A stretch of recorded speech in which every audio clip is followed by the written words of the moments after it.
Graça e paz, Talmidim, soteriologia, doutrina da salvação. Hoje nós queremos falar sobre os 5 pontos do calvinismo. Este assunto está dentro do assunto o alcance da salvação. Já falamos que existem 3 vertentes sobre o alcance da salvação. A primeira delas, o universalismo absoluto, que diz que Deus não permitirá que ninguém se perca eternamente. Refutamos esse pensamento já. O particularismo, que é o pensamento calvinista, o pensamento da expiação limitada, a morte de Cristo é suficiente para todos, mas eficiente só para os eleitos. Hoje nós queremos refutar um desses pontos do calvinismo, a expiação limitada. E o universalismo qualificado, que é o ponto de vista arminiano. Cristo morreu por todos, mas só os que creem serão salvos. Dentro desse assunto nós temos a Ordo Salutis, a ordem da salvação, e vimos que há uma diferença na ordem da salvação para calvinistas e arminianos. Para o calvinista, primeiro Deus elege; para o arminiano, Deus prevê aqueles que vão crer em Cristo. Ou seja, o arminiano, na ordem, vem a presciência, enquanto que o calvinista é eleição. Para o calvinista, Deus elege e predestina. Para o arminiano, Deus prevê e elege em Cristo. Elege aqueles que crerão em Cristo, eleitos na sua presciência. Para o calvinista, a presciência veio depois da eleição e da predestinação. O arminiano vem a presciência, a eleição, eleito é predestinado também. Predestinados que creem, os que fazem parte do grupo, a predestinação corporativa. Então Deus chama, e tanto calvinista como arminiano crê assim. Do ponto de vista calvinista, Deus chama e regenera. Para o arminiano, Deus chama e o homem se arrepende, aceita o chamado e se arrepende. Para o calvinista, Deus primeiro regenera o homem. Ele nasce de novo para depois se arrepender. O arminiano, Deus chama, ele se arrepende e aí ele crê. Para o calvinista, o homem é regenerado primeiro, se arrepende para depois crer.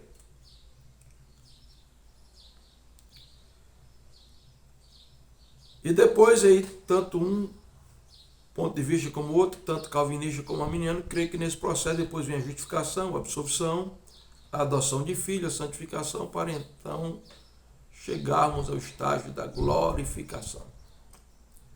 E aí nós temos o ponto de vista do sistema calvinista, que é monergista. Deus opera sozinho na salvação, mono só, energia, ação. Do ponto de vista arminiano, sinergista, há uma sinergia, há uma cooperação. Deus bate na porta, mas não arromba a porta. O homem tem que abrir a porta para que Deus entre e a graça o salve. No sistema calvinista, nós temos o supralapsarianismo, o hipercalvinismo, que crê na dupla predestinação, e supra é o que está acima, ou seja, mesmo antes da queda, Deus já predestinou salvos e perdidos para o céu e para o inferno. E ele decreta a queda. Nesse caso, ele é o autor do mal. Temos o ponto de vista infralapsariano, ou o infralapsarianismo, que é calvinista também. Infra é aquele que está debaixo, lapso é queda. Supra, que está em cima, lapso é queda, né? Deus elege depois, antes da queda, predestina, dupla predestinação. O infra é depois, infra embaixo, né? Lapso, queda. Infralapsarianismo quer dizer que depois da queda Deus providencia a eleição para os salvos, para resolver o problema do pecado. É o calvinismo mais moderado, mais ameno, o calvinismo infralapsário. E agora nós chegamos nos 5 pontos do calvinismo e nós queremos refutar esses 5 pontos. Primeiro ponto do calvinismo é a depravação total. Nós cremos sim na depravação total do homem. Ela está descrita em Romanos capítulo 3, do 10 ao 12. O quadro grotesco do homem, Eu não vou pintar o quadro aqui porque você já sabe e você deve ler esse texto.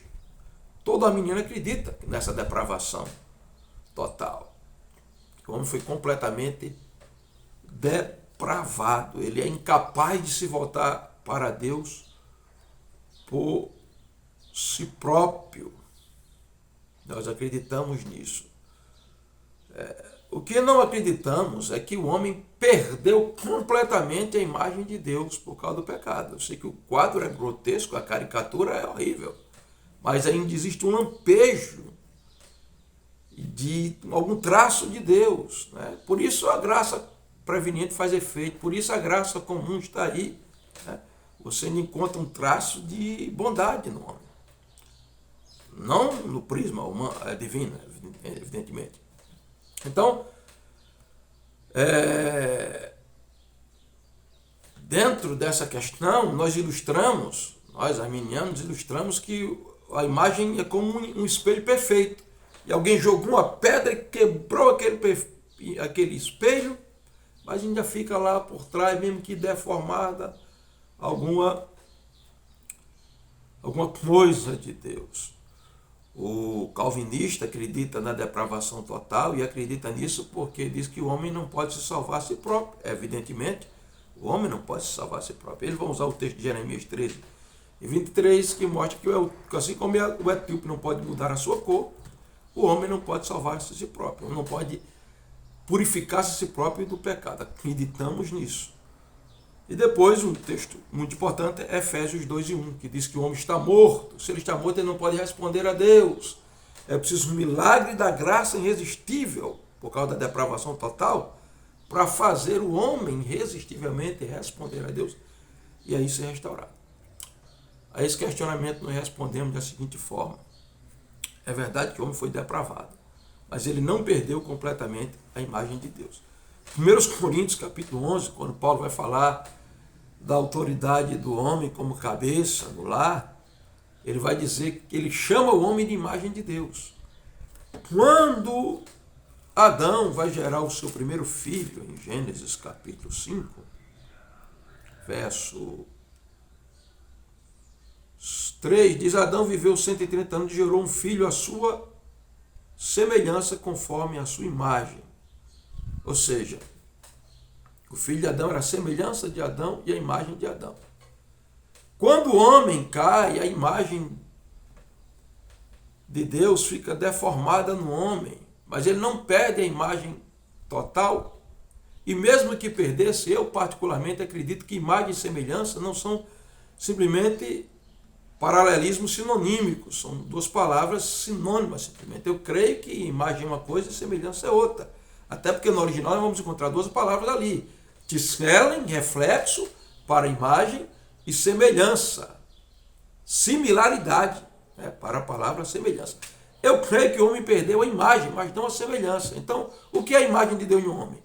A justiça original, a santidade, a perfeição, as marcas do caráter santo de Deus. E o que é a semelhança? Para mim é personalidade. Personalidade, intelectualidade, moralidade e emocionalidade e volição, né?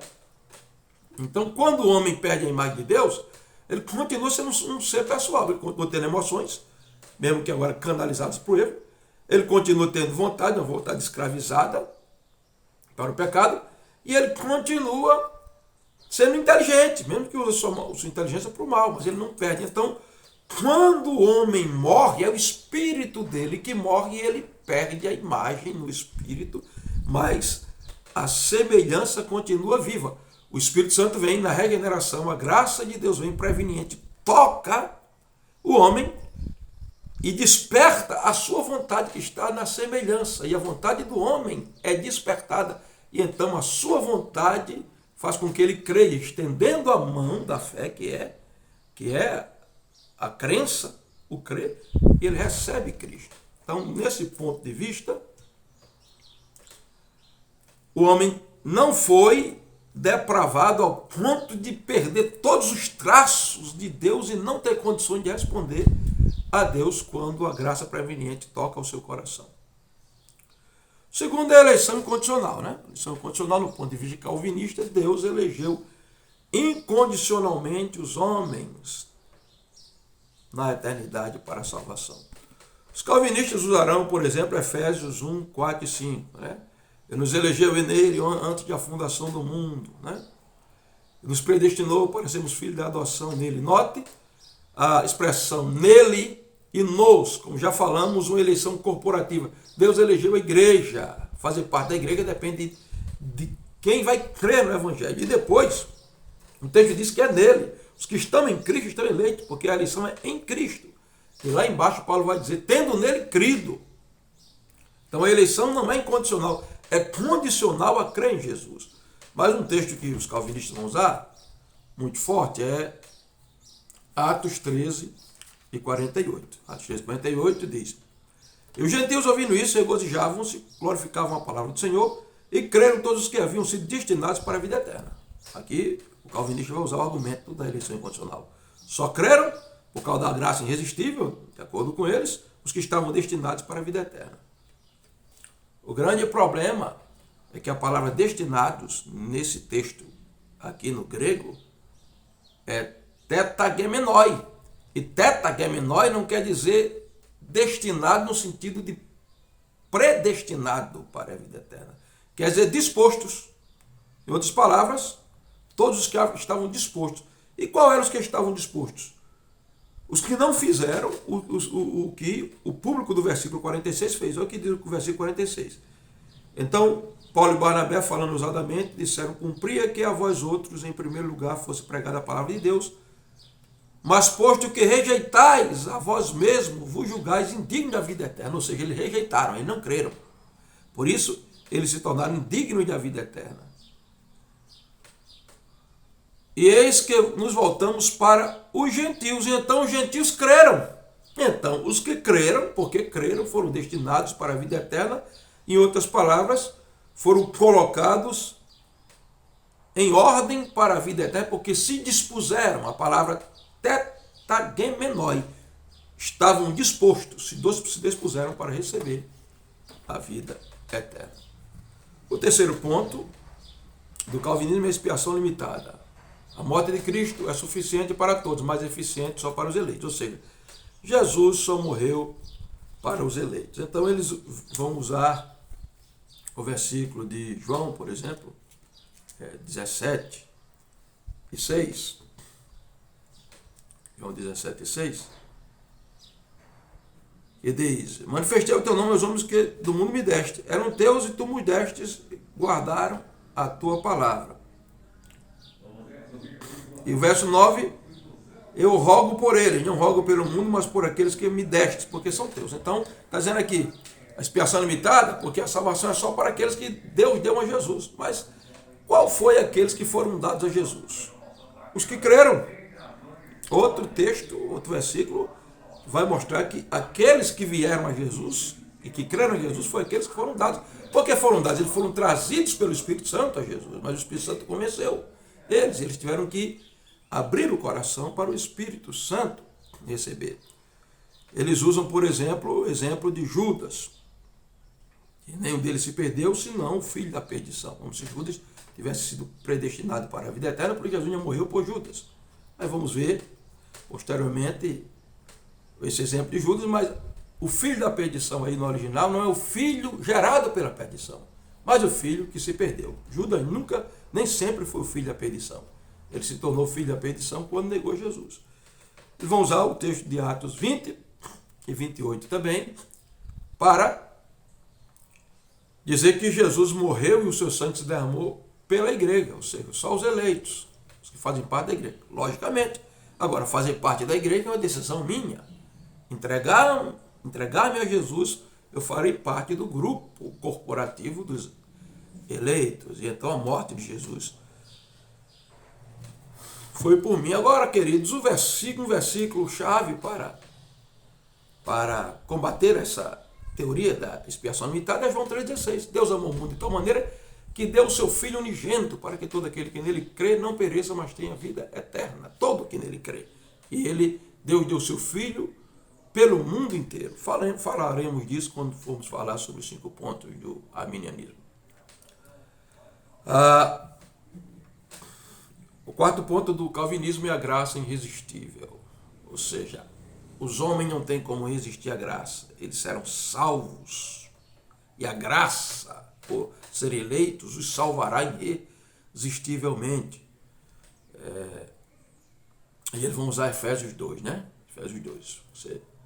O homem é como um defunto e ele não vai responder se não for citado irresistivelmente pela graça. Bom, no capítulo 7 de Atos, Estevão vai falar de alguns homens que estavam resistindo ao Espírito Santo. Estevão chama eles de homem de dura serviço, incircunciso de coração, homem de pescoço duro, rebelde.